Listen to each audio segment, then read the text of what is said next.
I'm excited to have a discussion here today with Alex Tapscott, co-author of Blockchain Revolution. So Alex, for those who don't know exactly what this is, could you just explain to us about the blockchain revolution? Yeah, absolutely. Blockchain technology in many ways represents nothing short of the second generation of the internet. So for 25 years we've had this thing, the Internet of Information, and it's been a great tool for how we communicate and how we share information. But its impact on business, commerce, transactions has actually been pretty limited for the very simple reason that to transact or do business online, we still rely on intermediaries, banks, governments, but increasingly big digital conglomerates and social media firms. What blockchain does is take us from an Internet of Information to an Internet of Value. It's basically a new platform that allows anyone, anywhere in the world, connected to the Internet, to move, store, and manage things that have value. And we're not just talking about emails and PDFs here, we're talking about money, we're talking about titles and deeds, financial assets, IP, maybe, perhaps, even votes in an election. These kinds of assets can be moved, stored, and managed securely and privately and peer-to-peer. Because on blockchain, trust is not established by a bank or PayPal or some other third party. It's established through mass collaboration, consensus, and clever code. And that principle is actually quite simple and quite powerful, and I think it's going to have a big impact. So why should people, here, or citizens in general, why should they care about this?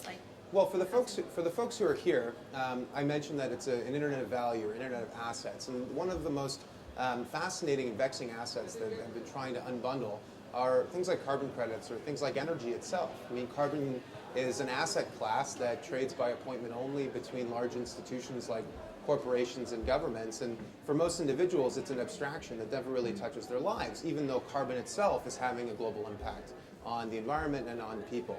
So could we use this technology to make carbon more liquid, to thaw the market for something like carbon so that people can actually participate directly? I mean, imagine a world where for doing the right thing, for reducing your footprint, you could be rewarded economically in real time, and that your actions could result in direct benefits to you. I think that would help to make this whole process much more real and could help to accelerate the fight against these problems.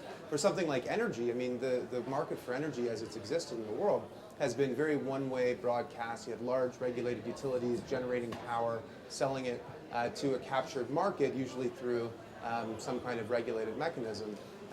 We already have solar panels, we already have battery technology, we now have the means for people to create power for themselves.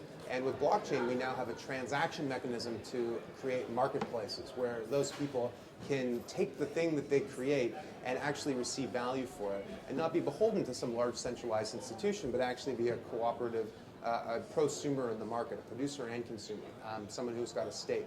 And I think that that's going to have lots of positive benefits. I mean, for one, reducing the carbon footprint through the use of solar, reducing the likelihood of failure from centralized systems, and putting economic power into the hands of people. I think all those are positive benefits that we should be striving towards. Yeah, it sounds like it's kind of blockchain is entering a new world of technology, and obviously it's touching on energy and carbon markets. So how do you see this helping, helping us to achieve the Paris Agreement? Well, the Paris Agreement is interesting. I mean, it's not something that necessarily beholds or obliges anybody to do anything. It's more sort of a set of principles that everyone works towards.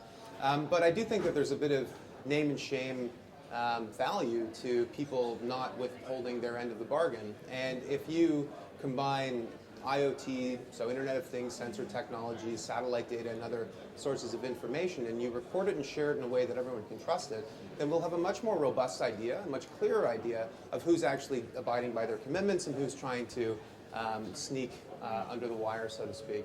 And having more information, having greater transparency is good for everybody. There's an old saying that if you're going to be naked, you better be buff. And I think this is a world where institutions are going to be stripped down, and they better be prepared to show what they've got. So we have a lot of people right now tuning in online. I mean, this has a huge impact on the internet as well. So for those tuning in online, and what is your message to them? Well, my message to them is that I'm not in the prediction market. I believe the future is not something to be predicted.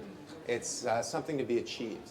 And if you're a young person, or if you're any person for that matter, it's your personal opportunity to achieve this better future. The tools are there. I like to say that we're on the second half of the chessboard. It's a time of exponential change. Everyone's got a connection to the internet. we've got supercomputers in our hands, and now we've got new technology tools to actually create a better world. Technology alone is just a tool. It is not a panacea. Blockchain doesn't create good, it doesn't create evil. You know, every innovation throughout history has been like that. I mean, fire can be used to heat your home, it can also burn it down. And I think that there's always going to be a risk that technology can be misused. So it depends on how it's used. It depends on the agency. And I think it's anybody's opportunity to use it. Great. Thank you so much. Thank you.